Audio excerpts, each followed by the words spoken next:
আপনি কি কখনো এমন কিছু দেখেছেন যা দেখে নিঃশব্দ হয়ে গেছেন? যা আপনার সমস্ত জ্ঞান, অভিজ্ঞতা, বিশ্বাস সবকিছুকে প্রশ্নবিদ্ধ করে তোলে? ভেবে দেখুন, আজ থেকে ৪৫০০ বছর আগের এক পৃথিবী যেখানে নেই আধুনিক প্রযুক্তি, নেই কনক্রিট, নেই যন্ত্র। তবুও সেই সময়ের এক জাতি গড়ে তুলেছিল এমন এক স্থাপনা যা আজও আমাদের কল্পনার সীমা ছাড়িয়ে যায়। গিজার গেট পিরামিড একটি পাথরের পাহাড়, নাকি সময়ের ওপারে দাঁড়িয়ে থাকা এক বার্তা? আজকের গল্প সেই বার্তার খোঁজে। আজকের গল্প এক অসম্ভব স্বপ্নের বাস্তবতার খোঁজে।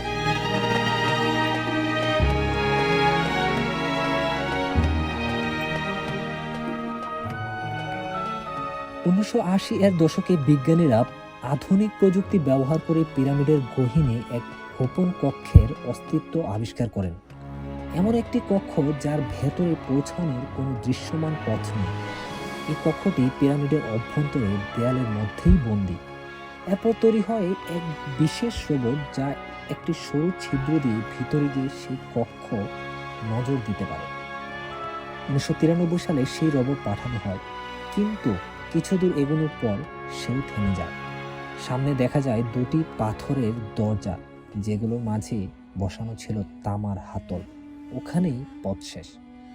এরপর তৈরি হয় নতুন এক রোবট যা পাথরের প্রাচীরে ছিদ্র তৈরি করতে সক্ষম।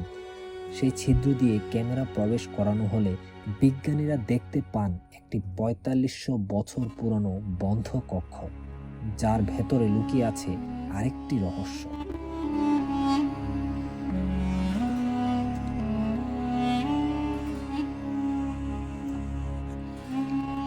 এর আগে এমন কিছু কখনো কেউ করেনি। আজকের ভিডিওতে আমরা জানবো কি আছে এই পিরামিডের ভিতরে, কিভাবে গড়ে উঠল এই অসম্ভব স্থাপনা, এবং কেনই বা আজও এটি কোটি মানুষের বিস্ময়ের উৎস। তাই ভিডিওটি একটানা দেখার অনুরোধ রইল। আর আপনি যদি নতুন দর্শক হয়ে থাকেন তাহলে সাবস্ক্রাইব করে পাশে থাকা বেল আইকনটিতে চাপ দিতে ভুলবেন না।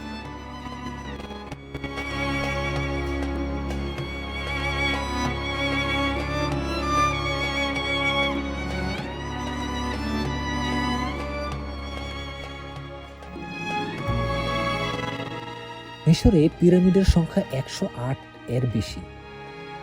তবে গিজার গ্রেট পিরামিড এটি যেন এক ইতিহাসের জাদুমন্ত্র। এটি খুফু পিরামিড বলেও ডাকা হয়। বিশ্বাস করা হয় এটি তৈরি করতে সময় লেগেছিল প্রায় ২০ বছর।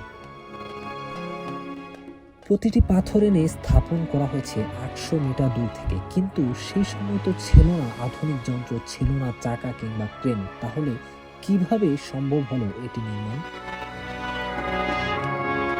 অনেকের বিশ্বাস এটি ছিল রাজা খুফুর সমাধি। তবে আজকের বিজ্ঞানীরা বলেন এই ধারণা পুরোপুরি নিশ্চিত নয়। আরও আশ্চর্য তথ্য হলো, এক সময় এই পিরামিড চকচকে চুনা পাথরে মোড়ানো ছিল। সূর্যের আলো পড়লে পুরো কাঠামো ঝলমল করত। শীর্ষে ছিল সোনার তৈরি পিরামিডিয়ন, যেটি দূর থেকেও আলোকবর্তিকার মতো কাজ করত।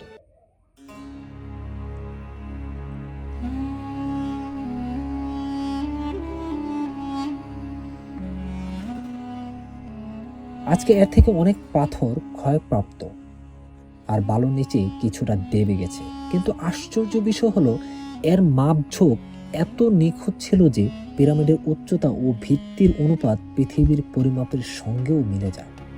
যেমন বিষুব দিনে ১২ ঘন্টার দিন থাকে, অর্থাৎ ৪৩,২০০ সেকেন্ড। পিরামিডের উচ্চতা যদি ১৪৬.৬ মিটার ধরা হয়, সেটিকে ৪৩,২০০ দিয়ে গুণ করলে ৬,৩৩৩ কিলোমিটার, যা পৃথিবীর মেরু ব্যাসার্ধের সমান। আবার ভিত্তির পরিধিকে ৪৩,২০০ দিয়ে গুণ করলেও পৃথিবীর পরিধি মিলে যায়।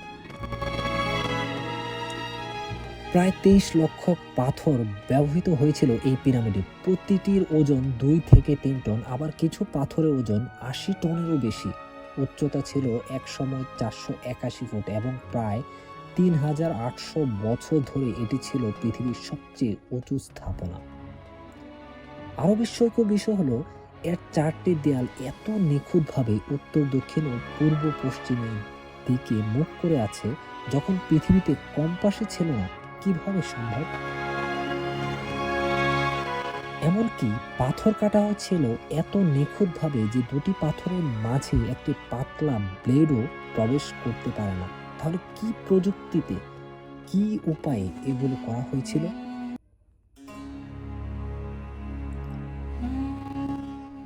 ধরা যাক 1 মিনিটে একটি করে পাথর বসানো হয়, তাহলে 23 লক্ষ পাথর বসাতে সময় লাগবে 20 বছর। দিনে 24 ঘন্টা কাজ করেও এটি সম্ভব কি? বিজ্ঞানীরা বলেন প্রাচীন মিশরীয়রা বিশেষ লেভেলিং যন্ত্র ব্যবহার করত। সূর্যের ছায়া ও বিশুদ্ধি নিয়ে তারা দিক নির্ধারণ করত। তাদের ছেনি তৈরি হতো তামা ও আর্সেনিকের সংমিশ্রণে, যা ছিল অনেক কঠিন। শক্ত পাথর ভাঙতে তারা ডলারাইট পাথরের হাতুড়ি ব্যবহার করত। পাথরে কাঠ ঢুকিয়ে পানিতে ভিজিয়ে ফাটানোর পদ্ধতিও ছিল। পাথর আনা হতো নদী পথে, নৌকা বা গরু গাড়ি দিয়ে টেনে এনে পাথর বসাতো ঢালু র্যাপ বা সর্পিল পথে।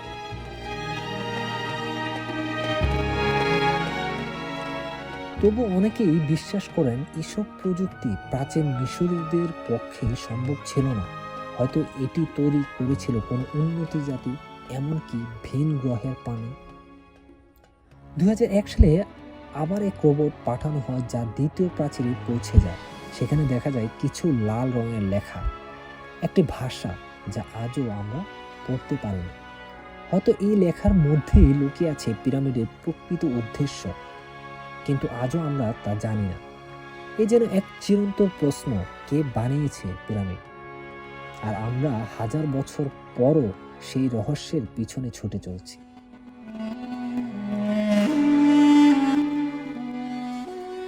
শেষ কথা, পিরামিড শুধু পাথরের স্তূপ নয়, এটি মানব সভ্যতার শ্রেষ্ঠ এক নিদর্শন।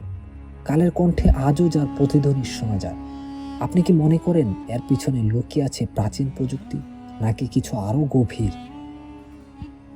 মন্তব্যে জানাবেন।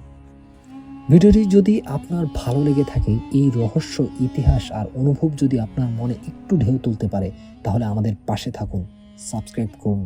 কারণ আলো ছায়া শুধু গল্প বলে না, গল্পের মধ্যে আপনাকে ডুবিয়ে দেয়। সকলেই সুস্থ থাকবেন। আল্লাহ হাফেজ।